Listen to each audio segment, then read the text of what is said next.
So thank you all so much for joining us this afternoon for today's Authors in Conversation. I've been here all the while, Black Freedom on Native Land. My name is Nia McAllister and I'm the Public Programs Manager at the Museum of the African Diaspora. As we gather here today, it is essential to acknowledge the times that we're living in and the current circumstances that we're navigating. MoAD stands with Black Lives Matter in recognizing and condemning white supremacy and the ongoing systemic violence against Black people. We honor and mourn the senseless murders of George Floyd, Breonna Taylor, Ahmaud Arbery, Tony McDade, Casey Goodson Jr., Patrick Warren Sr., Andre Hill, Daunte Wright, Anthony Thompson Jr., Ma'Khia Bryant, and so many others who have lost their lives from police brutality and racial injustice, including those whose names we do not know. We want to acknowledge that MoAD's commitment to racial justice is ongoing, and as such, we will continue to say these names to hold space and to honor these victims. I also want to acknowledge the physical spaces that we're occupying. Though we're gathered virtually, many of us are settlers, immigrants, or descendants of those forcibly brought to this continent, and our institutions were founded on the exclusions and erasures of the indigenous peoples on whose lands we're located. It is with deep respect that MoAD acknowledges that even in virtual space, we here who are in San Francisco and Oakland reside in unceded Chochenyo and Ramaytush Ohlone lands. And we thank these indigenous communities of the Bay Area and beyond who've stewarded this land throughout the generations. We encourage everyone to learn more about the native lands that you occupy by visiting nativeland.ca, which is the resource that I shared in the chat. And I'm so honored to be hosting today's very important conversation between Professor Alaina E. Roberts and Professor Robert Keith Collins. Today, the two will be discussing Alaina's recently published book, I've Been Here All the While, Black Freedom on Native Land. So I will introduce our two speakers and then pass it off for them for our discussion today. And we will be having a Q&A towards the later part of the conversation. So I encourage you throughout the event to please add any questions that you may have to the Q&A box, and we'll address those towards the end of the event. Professor Alaina E. Roberts is an assistant professor of history at the University of Pittsburgh. Her research focuses on the intersection of African American and Native American life from the 19th century to the modern day, with a particular attention to identity, settler colonialism, and anti-Blackness. In addition to her first book, I've Been Here All the While, Black Freedom on Native Land, her writing has appeared in the Washington Post, Time, the Journal of the Civil War Era, High Country News, Al Jazeera, the Journal of the Gilded Age and Progressive Era, and the Western Historical Quarterly. Professor Robert Keith Collins, PhD, a four-field trained anthropologist, is Associate Professor of American Indian Studies at San Francisco State University. He holds a BA in Anthropology and a BA in Native American Studies from the University of California, Berkeley.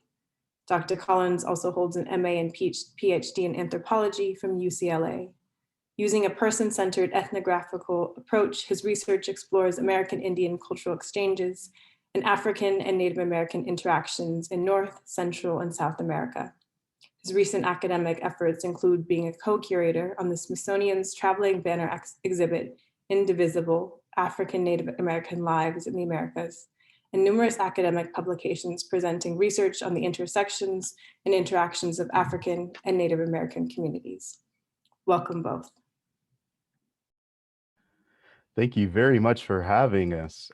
And I want to say, Dr. Roberts, it's an honor to join you in this conversation. I think the last time we spoke, you were an undergrad in Santa Barbara, and now you are a professor. You're engaging in an incredible subject, which Carter G. Woodson in the 1920s wrote about as one of the most unexplored areas in terms of not only American formation in terms of history, but also the interactions that represent what later would be referred to as the third element of colonization. We talk about European native colonization, interactions between natives and Europeans, but the contact between African Americans and Native Americans is elusive. And even more important, the aspects of the African diaspora that are part of Indian country are even more elusive. So I want to start off with a little bit of a question about your title. I've been here all the while. What made you choose that? Well, I've been here all the while is really an ode to the people who I write about. So the narrative brings together African Americans from the United States, Black people who were owned by Native Americans, and white settlers. And so I've been here all the while are the words that I read from my own ancestors, as well as other Black people and mixed race people owned by Indians who talked about how important land was to them in Indian Territory in Oklahoma, and really how to many of these people, keeping that land and maintaining a connection to that land was actually more important than the pursuit of political rights, which is not a narrative that we often hear. We think about emancipation and Reconstruction as about, people wanted the vote and they fought and died for the vote, which is certainly true. But in the West, in Indian territory, there is a different story because there was this possibility of land ownership. Absolutely. And these people that you talk about, they're not just images or characters in history. They're actual relatives. And my mentor, Russ Thornton, in the 90s, wrote about the importance of Native Americans telling their family stories as much as African Americans should tell their stories. So, in terms of the Freedman story that your work represents, what's the story that your relatives conveyed about land that really, and maybe you might have a passage that represents that, that really captures what their lives were like, what they were going through? Well, there are a number of relatives that I mentioned in my book's narrative. And one of the people who I think really encapsulates this importance of land is Josie Jackson, who travels to and from Dallas, Texas, making her way there to make money for her family, and then back to Ardmore, Oklahoma, to use that money to take care of her family and her community members and maintaining this connection over space. But what I found almost most interesting was the intersecting narratives of African Americans from the US who were also looking for land, who were looking for freedom, who were looking for really a space free from white violence, which is what they found in the South, even after and during Reconstruction. And so I wanted to sort of read, but sort of talk you through part of that Black migration. And so, since my book came out in April, in various discussions that I've had about my book, I've always tried to tie this Black migration to Tulsa and the Tulsa massacre. If you're not aware, that anniversary is coming up, the 100th anniversary. And I feel like when people think about that event, I know a lot of people learned about it in like Watchmen or Lovecraft Country. People don't think about, how did these Black people even get here? Like, why were so many of them in Oklahoma of all places? And so my story of this kind of deeper Black Native history really tells us why. And so we go back to the 1820s and the 1830s. The slave owning tribes that I talk about, the Cherokees, Creeks, Seminoles, Choctaws, and Chickasaws, are being pushed out of their southeastern homelands. This is a period in which white settlers are looking to expand. They want their land, and this gets us to Indian removal, which I think most of us probably know about. If we learn about Indians, that's probably what we learn about. But my book establishes, first of all, that Indian removal is also a Black story because people who are enslaved by Native Americans, they also make their way on this trip. They move into what is then Indian territory. Their slaveholding owners often fight in the Civil War, both on the side of the Union and the Confederacy. When we get to Reconstruction, the United States really forces these slave owning tribes to free their slaves, to make them citizens of their nations, and then also to give them land. And so we have Black people in this Western space who own land, who are sometimes getting money from these same treaties. And African Americans in the US see this. I mean, there are information networks, there are newspapers telling African Americans, hey, the US failed you here. It didn't give you land, it didn't give you any sort of reparations, but there are people who have this. And so maybe you should try your luck in this Western space. And so they come by the thousands. And this is why we get all Black towns and like Bully. This is why we get the Greenwood District, aka Black Wall Street. And this is why we have kind of the amazing Black history in Oklahoma that I think a number of us know. But my book really tries to complicate that by saying, this is an amazing narrative of African-American land ownership, of Black migration, of Black entrepreneurship, but that land didn't come from nowhere. And so in kind of realizing that freedom and that hope, African-Americans are actually becoming part of Native American dispossession. Absolutely. And on this theme of space, which really ties into a major theme that's throughout your book, and I was very happy to buy it and stayed up late reading it, is this notion of settler colonialism. And I know, especially in American Indian studies, settler colonialism is oftentimes shied away from in terms of discussing African American self determination. So, what role do you see African Americans, and in some cases, especially those who came across on Long Walk, for example, among the Choctaw, Trail of Tears among the Cherokee, these individuals of sometimes blended African and Native American ancestry or enslaved individuals of African and Native American ancestry, either racially or culture, playing into this notion of settler colonialism? It's really looking at the kind of aftermath of the actions that people take and the language that people use.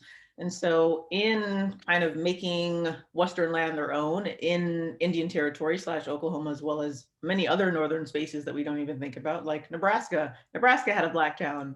African Americans were all over. And in kind of becoming part of legislation like the Homestead Act and the various land runs that take place in Indian Territory, African Americans are often kind of buying into settler colonial ideas about Native people in order to justify their existence on this land and in these spaces. And so in my book, I talk about Frederick Douglass, who, many of us respect, right? And for good reason, an amazing man, but he talks about Native Americans as savages. And he says, African Americans can civilize the West and we can settle this place better than Native Americans. Therefore, white people, you should give us money to do this. You should give us support to settle these places. And so he is becoming part of this dichotomy that white Americans have set up. And so it's seeing how the settler colonial state, which is, of course, run by white Americans and before them white Europeans, how people of color can buy into those harmful, prejudicial ideas in order to advance themselves. Absolutely. And in that theme of displacement that you just referred to, there's another element that your book really highlights, and that's the displacement of like Cozoteca, Beneteca, Comanche, Osage, etc., that is actually happening by virtue of the five civilized tribes moving into this space as well. And what did you learn from seeing that variation in settler colonialism? Well, when people talk about Indian removal, it is a story of the horrors of the racism involved in that forced migration.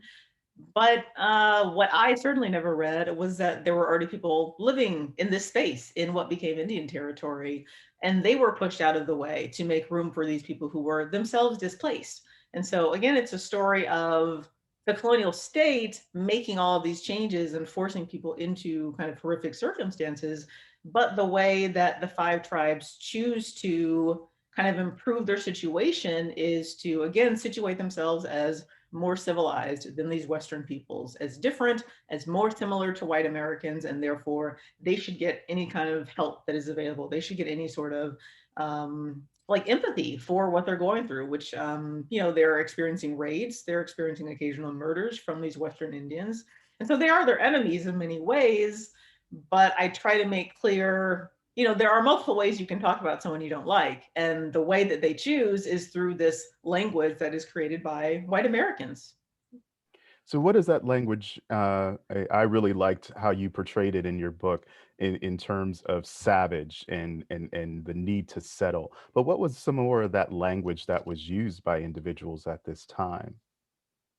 Civilized versus uncivilized is certainly a common one.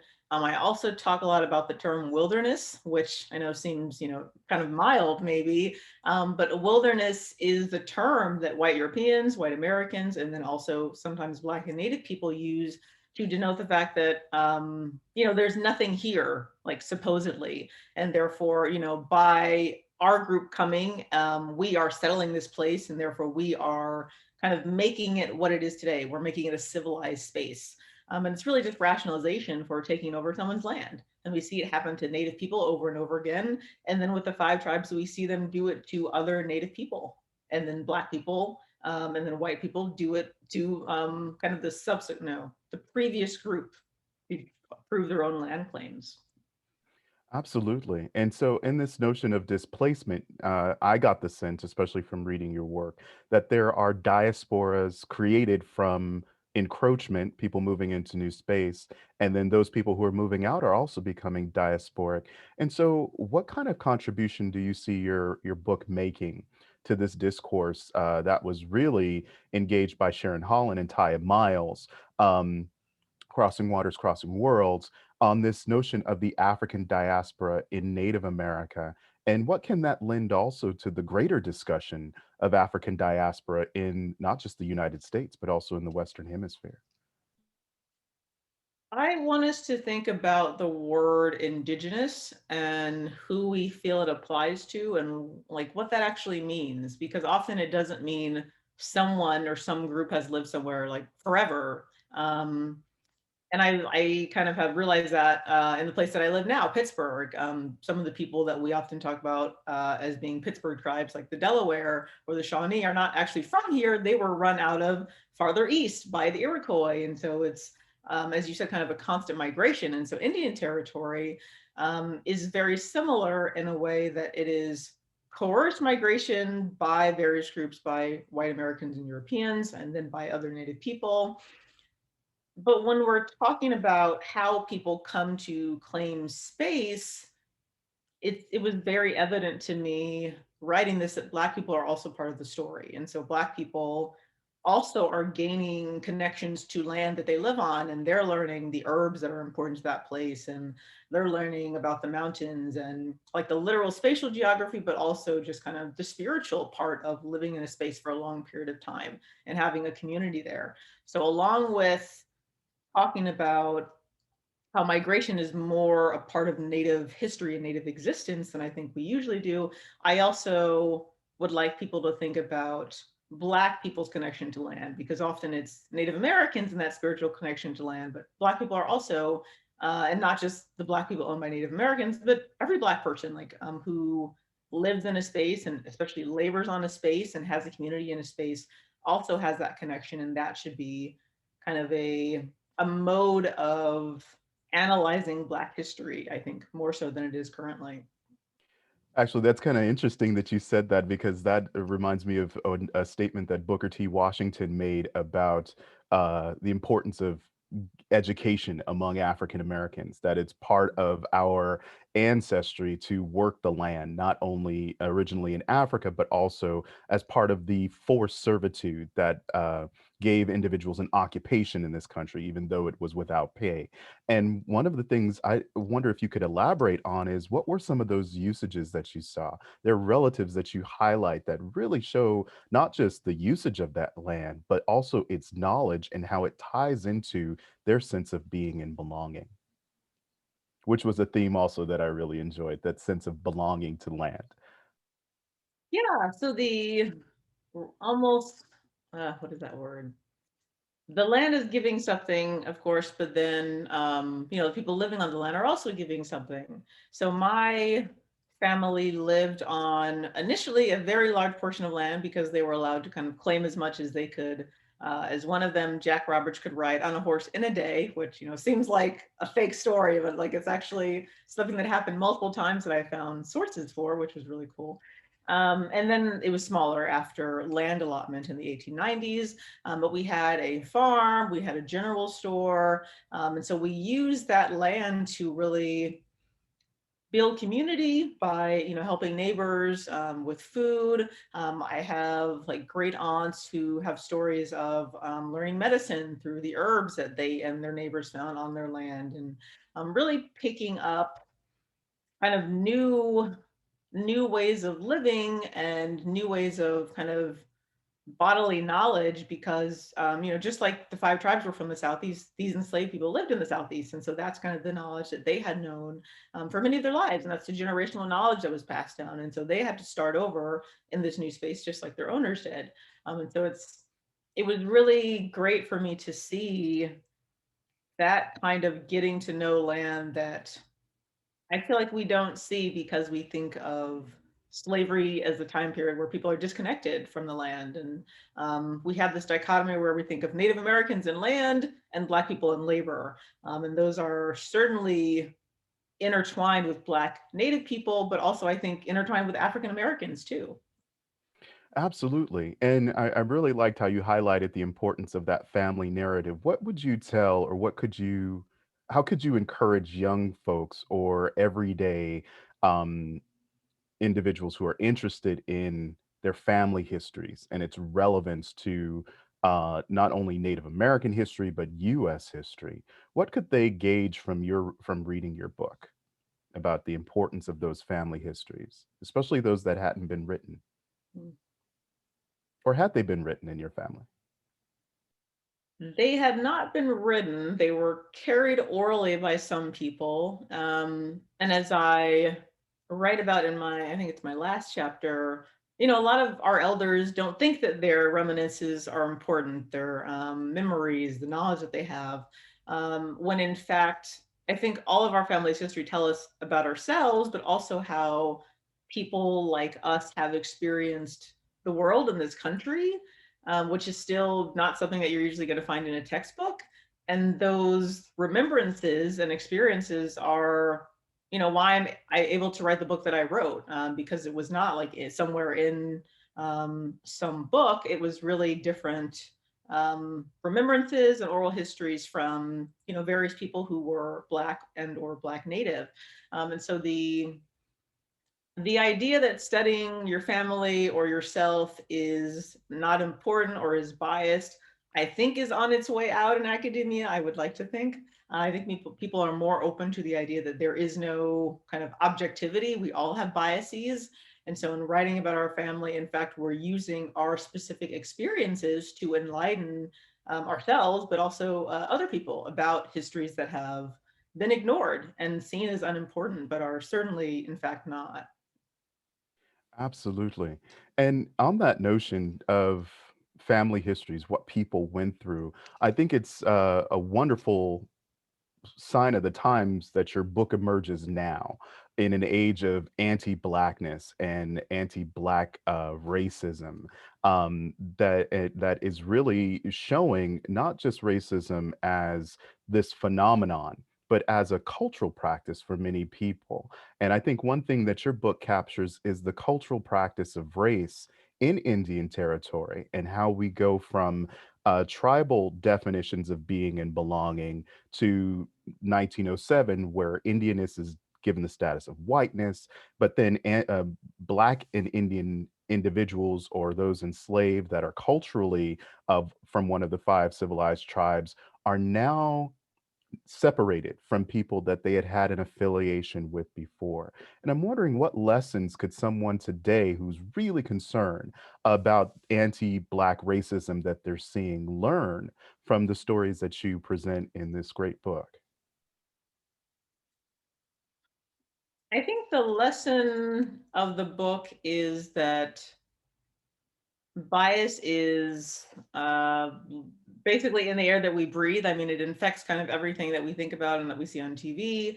And so people of color can also kind of take on these problematic ideas about Black people, just like Black people can have problematic ideas about people of other races. But the anti-Blackness that I talk about in Native communities is still very much an issue. And when we talk about discrimination against Black people that is, from white people or from, I don't know, Asian people or et cetera. I think when we don't know about Black Indians and the Black people who were owned by Native Americans, we don't realize that there is still second-class citizenship actually existent in this country that is actually legal because it is within tribal nations and tribal leaders support it. But the history of citizenship in these 5 tribes is really that they are forced to adopt their slaves in 1866 with these Reconstruction treaties.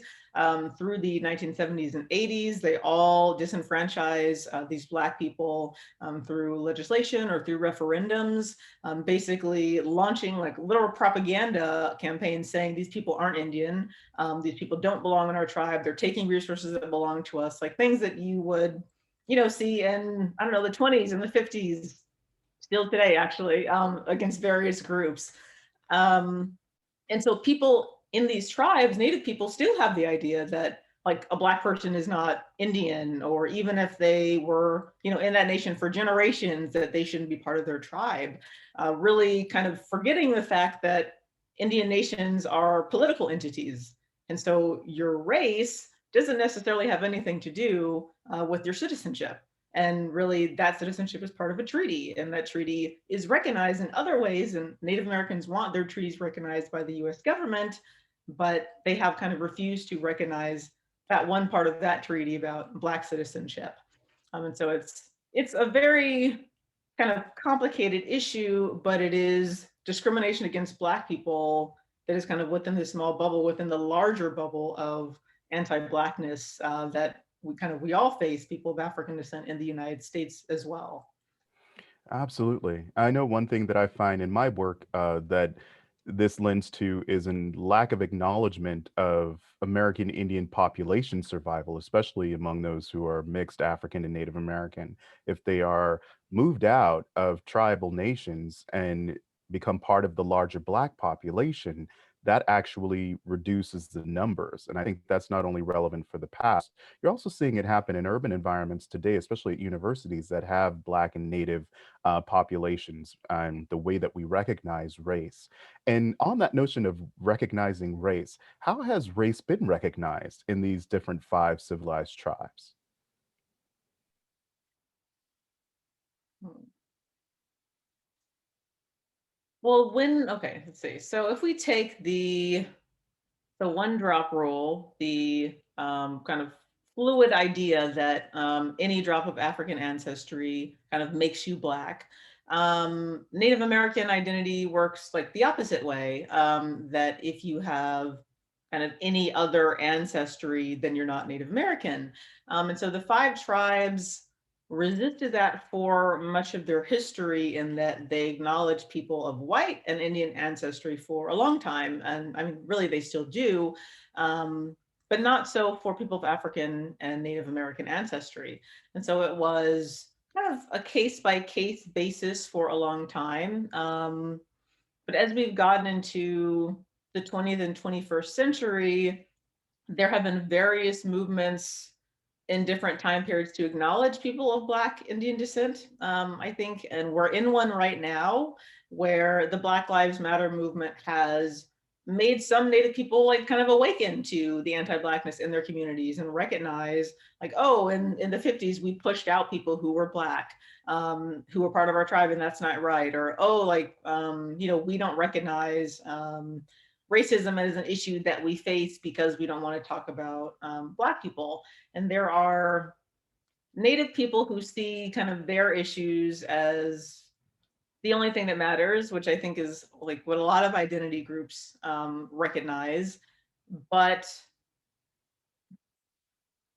I think a lot more of them are starting to recognize that if we actually come to grips with anti-Blackness, as well as, discrimination against Native people, that we recognize in a stronger way, in fact, how the settler colonial state has affected all of us, and how these are kind of really the two of the original sins, if you will, land dispossession, as well as obviously forced labor for Black people, and that people who are both Black and Native have those two together that they've experienced. So, I'm kind of hopeful that activism is moving toward a way where people are acknowledging these kind of dual things and how they work together. Absolutely. Would you say that this is something that has happened over time? One individual that I was struck by in your work was Holmes Colbert. And this was an individual that you really force us to reconcile ourselves with in the first chapter. And I'm wondering, in that notion of the original sin and how people have to account for their actions. Are there lessons that we can learn from this individual? Well, so the Colberts or the Colberts, however you pronounce them, are Choctaws and Chickasaws who owned slaves and who were some of the richest men in these two nations. And it's been kind of interesting because some of the reception to my book has been Colbert descendants, like emailing me saying like, wow, your work is amazing, like let's talk. And so I think maybe that's a future article or future book, kind of connecting with these people who are able to and willing to recognize that their ancestors were slave owners and did some horrible things, and kind of come to grips with what that means for them today. And it's a parallel story where the U.S. itself is having a very difficult time, of course, reconciling its slaveholding past. And we've made advancements, and now people are attacking the 1619 Project, and so whenever we make two steps, it's three steps back, it seems. But the five tribes have their own level of reckoning with that history and acknowledging that they even own slaves, because many of their people don't even know that they own slaves. And then making that a part of their education efforts is a whole nother thing. So it was very interesting to profile someone like Holmes Colbert, who was a slave owner, but then who also like championed very anti-Black legislation, um, and then know that further down his line, there are people who are willing to talk about that. Absolutely. And what could the everyday American learn from something you just pointed out, that folks are now reaching out because they're learning that that relative owned slaves? What could the everyday American learn from not just the story you just told us, but the story that went into how you put this work together? How did you put this together? Well, I mean, as you know, it started as really an exploration of myself and my family, figuring out who these people were. I mean, I was very much in a stage as a college student of, I have no idea what I want to do with my life. I have no idea who I am. And so I started looking back to try to find that answer. And I realized that in history, there had not been as much work done on the Chickasaws and Choctaws and that slave owning history. And so that's really why I became a historian, so I could tell that story. But I also think people exploring who they are, who I encounter all the time now as a professor, are open at certain stages of their life to, talking about like difficult things and realizing how that may or may not affect them. What I tell to my students all the time who are majority white is that, acknowledging that slavery happened doesn't necessarily have anything to do with you. Like, no one is saying that you held slaves yourself. But how does that affect you today? Like, how does that history affect you today? And how is, the legislation in place today a result of that in various ways? And, allowing people to wrestle with something that is difficult to talk about, and kind of saying,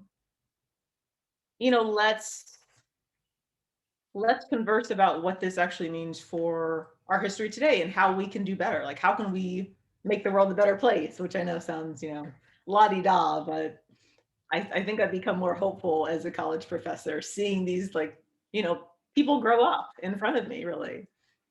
Well, I don't think it's la-di-da. I actually got to nerd out on your website a little bit. You're actually practicing what you preach. Is this book going to be a textbook in that wonderful class that you've created? And if you could tell us a little bit about it. Probably not a textbook, but I have enjoyed bringing together Black and Native history because we don't learn about that intersection. And I know people of African descent in this country, we have some ideas about how we might be related to Native people. The Indian in the family, the long-haired grandmother. But it's much easier to think about that and about the kind of positives that we may know about Black and Indian relationships, like perhaps, the Seminoles, Black people fighting together with Seminole Indians, or, Black people running away from slavery in various places in the East. then to think about Native people owning slaves and what that means for that historical relationship as well as today. And so bringing Black and Native history together in my classes allows me to show my students that from the very beginning, these two groups of people who were foundational to the creation of the United States had positive and negative interactions. And the creation of race and a racial hierarchy is what really basically tore them apart because they began believing in these falsehoods about each other. Absolutely. And what can that tell us about where your work inserts itself in the larger picture of the African diaspora? One of the things I love about MoAD is that you get a sense of the African in the Western Hemisphere. It's not just in the United States or Canada, it's individuals who've played active roles in the spaces, to use your words, that they've lived, established being and belonging, and then also created successive generations. Where does your work fit within that bigger story? Which is in some cases, especially in Africana studies, discussed as the legacy of the ancestors.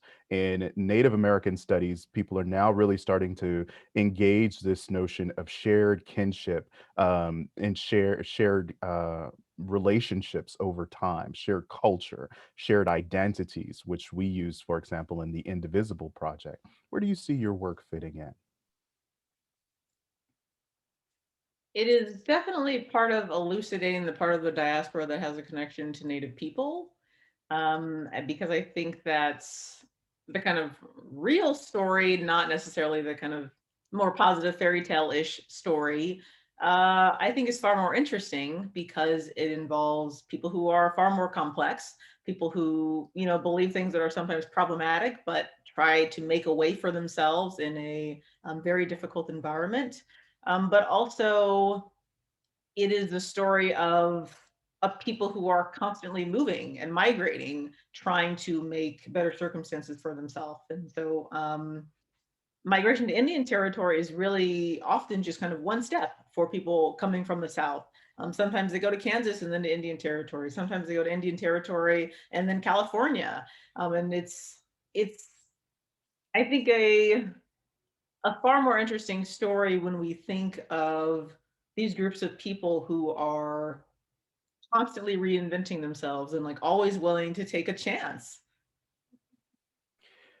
I've talked your head off a lot, but I like that notion of taking a chance. When you were doing your research on this work, were there any statements or passages that you just found illustrated that taking of the chance that you'd like to share from the book and really kind of give us a sense of, how these words can be brought to life with your voice?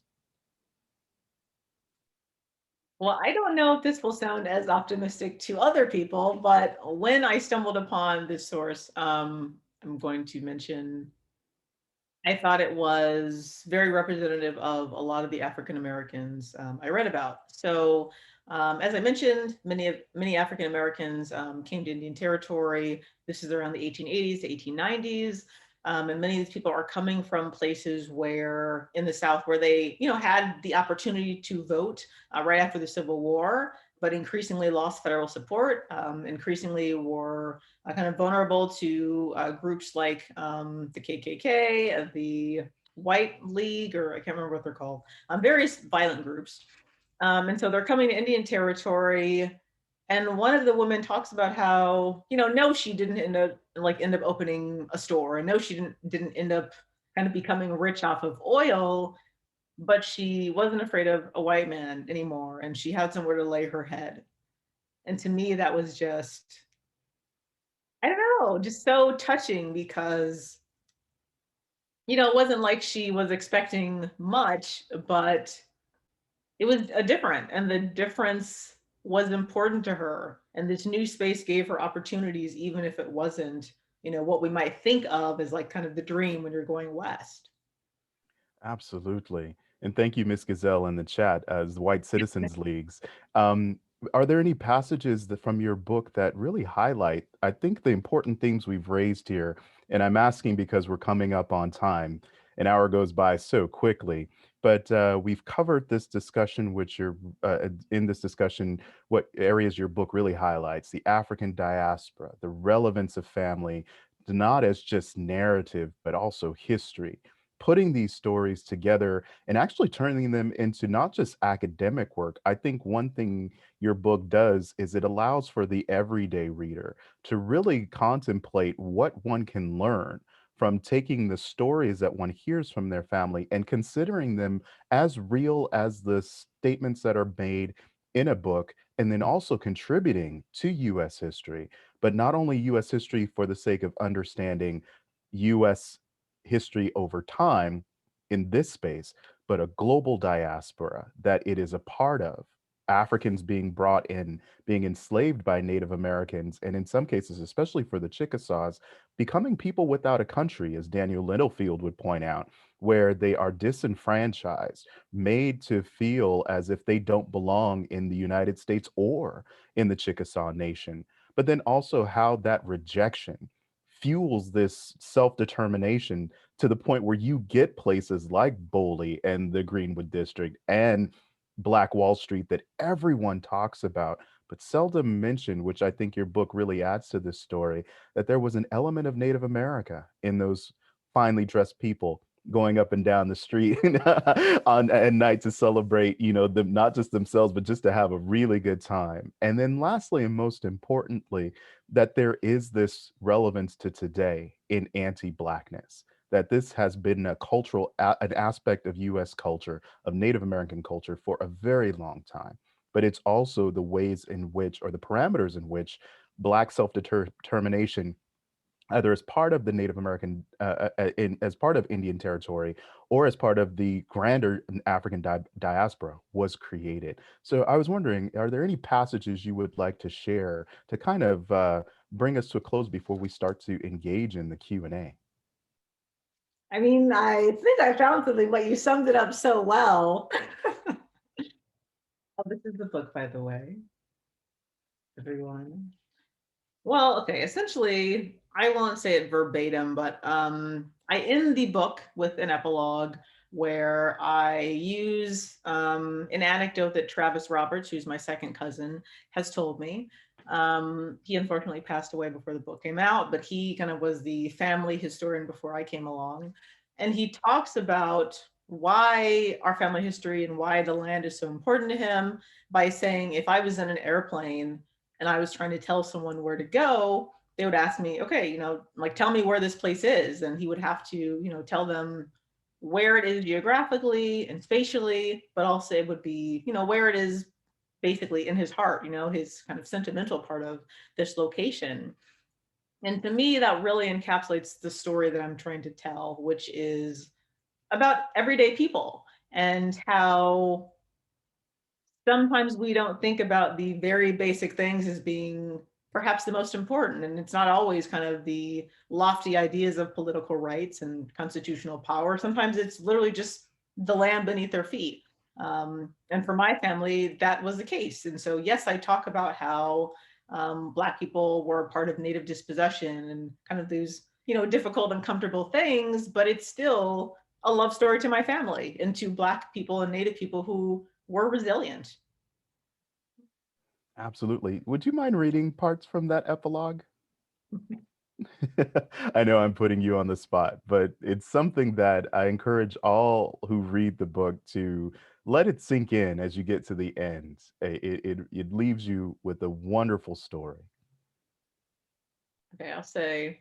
So Travis grew up with a grandfather born a slave, with stories of racial animosity that remained raw in an Oklahoma that was still very much a vestige of the Jim Crow laws enacted after the transformation of Indian space into an American state. For a man like Travis, remembering his history, and by this he meant his family's history and the land it was tied to, held a certain importance. For him, it was important to remember that, though white settlers may have successfully claimed the practical benefits of space and influence in Oklahoma, through the oral histories that he imparted, Travis could recall the progressions of settlement that came before them, which had shaped Indian territory. He could recall the fruit trees and farm animals that permeated the space of Blackness within the Chickasaw Nation that was Robertsville. Thank you.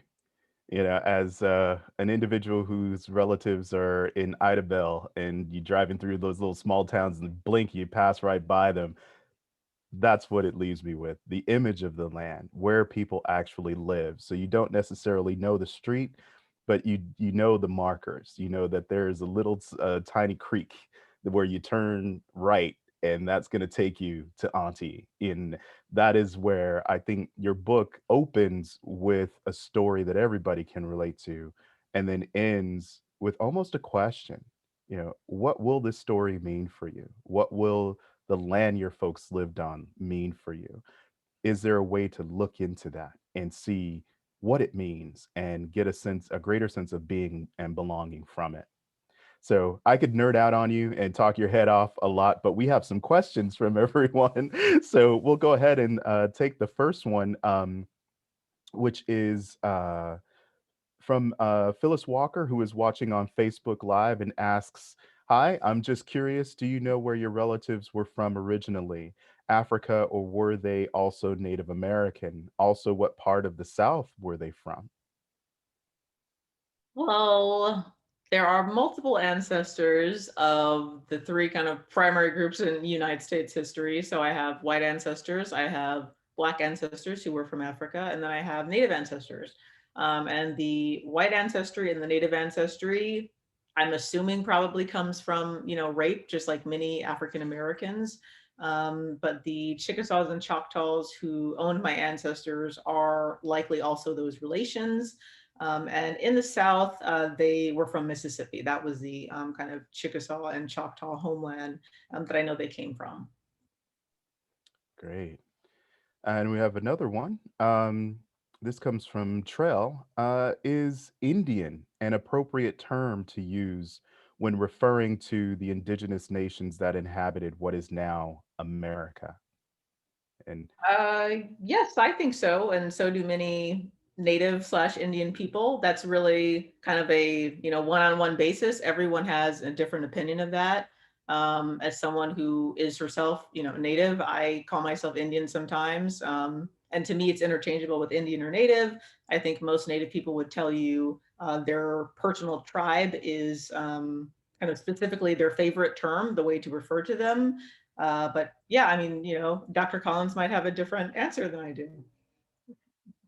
I would say it's definitely generational, and it depends on the person, as you pointed out. I would completely agree. I think for the everyday American, it's important to know that that term is enshrined in our laws, particularly the Trade and Intercourse Act of 1790, which makes the Indian in the United States not only part of domestic nations, but also not another ethnicity. This is a nation to nation relationship. So when individuals, especially those who are enrolled, and even those, for example, like in the Southeast, who may have missed enrollment, as you point out in your book, because they didn't prove up, being Indian is something that is an answer to the question, "Who am I?" I think in the 90s, you saw this begin to, or actually with the 68 strike, particularly here at San Francisco State, you see the change towards Native American, and then later a whiplash back to American Indian. And one of the reasons why Native American became important was because the demographics, and this is why I think your work is so important to the global diasporic story. The demographics of Native people started to shift to include folks from Mexico, Central, and South America. So the definition of Indian got bigger. But what was important about Indian is a certificate degree of Indian blood card that enrolled folks here, including as well as the freedmen cards that were issued, didn't match the answers to the question, "Who am I?" that were being brought from Mexico, Central, and South America. In many parts of Mexico, particularly Oaxaca, if your mom is Indian, you are Indian, or indigena, and you are indigena. And I think it's really important for folks to think about these terms and their complexities from individual to individual, because that's actually how we really get at understanding how people answer the question, "Who am I?" And so, no, I think we're consistent in our understanding of that term, and especially in Oklahoma, it's not a toxic word compared to in some places out here in California, for example, where folks are like, "Oh, we got to move away from that word." For a lot of Oklahomans, that word still carries meaning because it's part of everyday life. And I would encourage folks to really get to know the individual who's using it, because then you can get a lot of good insight into why they're using it and whether or not it's appropriate. We have another one from Dear Williams, who asks, have you asked natives why they are accepting of white natives but not black natives? Hmm. I'm trying to think if I have ever like literally asked someone that question. I don't think so. I guess I've more so taken from their actions, and the things that they say, which are often hypocritical. I mean, in the Choctaw and Chickasaw nations, especially, a lot of the leadership historically has been mixed race. Those were also some of the most influential people in the tribes because they were wealthy. The Chickasaw Nation has had a governor for like a long time who identifies as full-blooded. Um, I just have to assume that it comes from racism, I guess would be kind of the most simplistic answer.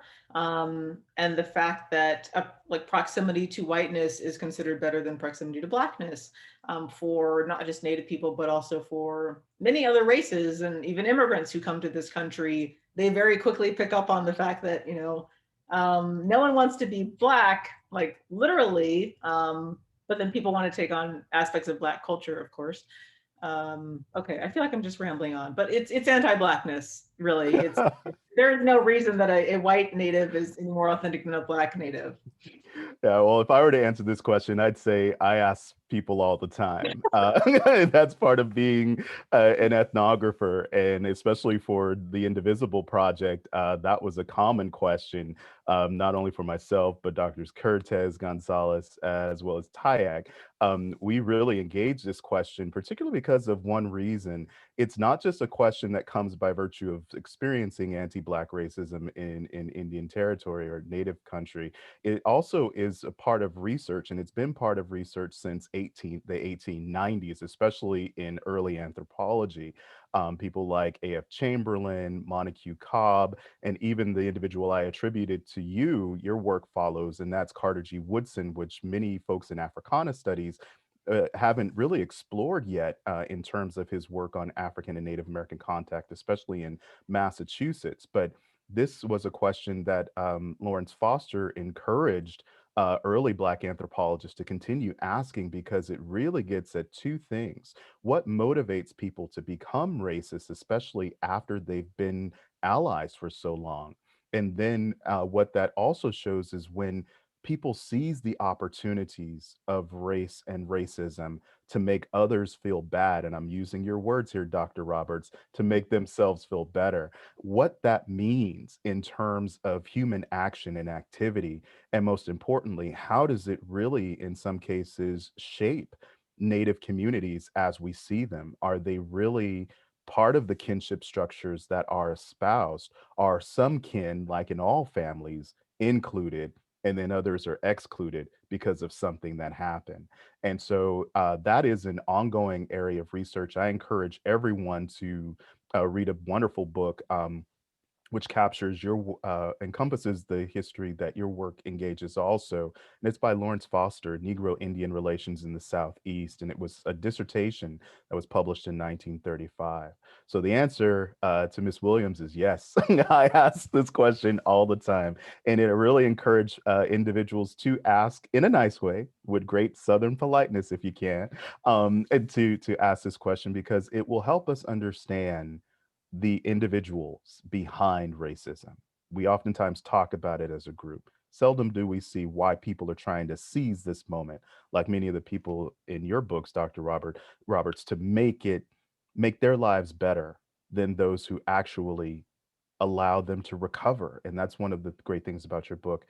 The Choctaws and Chickasaws recover post removal at a phenomenal rate, not just because of their own industry, but because of these slaves that are working for them. But we ignore that contribution because it may be beneficial to seize the racism of this individual and say, oh, you don't matter, and then really ignore their contribution. But let me move on. So That was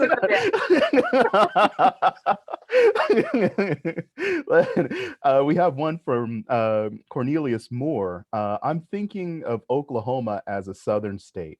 How did Jim Crow restrictions operate there for Black people? And given that there were Indian slaveholders, who supported the Confederacy? Was there any romance for the lost cause that you discovered in your historical documents, or in historical documents, excuse me? That is a great question. The second question about the lost cause is actually probably at the core of my next book, because I do want to move up in time to see, whether like that parallels what is going on in the United States. There are Native women who are part of the United Daughters of the Confederacy, who, as you probably know, have been part of many of the monuments that exist across the United States today. And so the racism that is part of Native slaveholding certainly continues on into the 20th and 21st centuries in ways that oppress Black people. To your first question, I also think of Oklahoma as a southern state, but also a western state. It's kind of at the crossroads for me symbolically because, of course, as people migrate, the west kind of shrinks and becomes more east. But it serves kind of the purpose of the West in the minds of people who migrate there, in that it is often viewed as kind of a more positive place, a place to escape oppression that is present in the East. And we see, I feel, the Southern aspects in the people who come there, who are the 5 tribes, Southerners through and through, and they share many cultural aspects with white Southerners, including slavery, of course. And then when Oklahoma becomes a state, many of the legislators are Southern, and then the legislation that they introduce after statehood is very Southern, aka very Jim Crow, and racist and discriminatory. And so they are not actually able to put in those laws as they're petitioning to become a state. President Roosevelt says, I'm not going to allow you to be a state if you have segregation in there. And so they wait until afterward. But the very first bill that they pass is segregation. So, that tells you that from the very beginning, the state is very much on a path to follow the South. And so the segregation puts Black people in one category and Native Americans are, for most purposes, viewed as white, which is kind of another interesting racial facet of life in Indian Territory / Oklahoma, because it allows people who are Native American and also Asian, and I think Mexicans for a certain amount of time, to be viewed as white, and therefore creates, again, this dichotomy where people of color have a reason to dislike Black people and to also view them as inferior, and kind of builds into that divisiveness. I think you answered that one wonderfully. So our last question, it seems, is from Vicky Roberts Ratliff. Were your relatives from Choctaw or Webster County in Mississippi? I don't know. I'm still trying to get back there. I have the people who I think left Mississippi. For me, I believe that's Ned Roberts and Eli Roberts, but I don't know anything further back than that. That's as far as Travis got. And so I plan to hopefully dig in deeper genealogically, but I know that the records are going to kind of drop off. I know that they were sold to the Choctaws and Chickasaws who own them by white men. I don't know who those white men are. I assume that's where the Robert surname comes from, but I'm not sure. So my genealogical project is not yet done, but the further back I go, I know it will get more difficult. Absolutely. Well, it's a wonderful adventure, and just like the adventure you take when reading your book. And I want to say how proud I am of you for completing this work and really bringing life to this phenomenal history that most Americans still to this day, as Woodson would say, do not know about.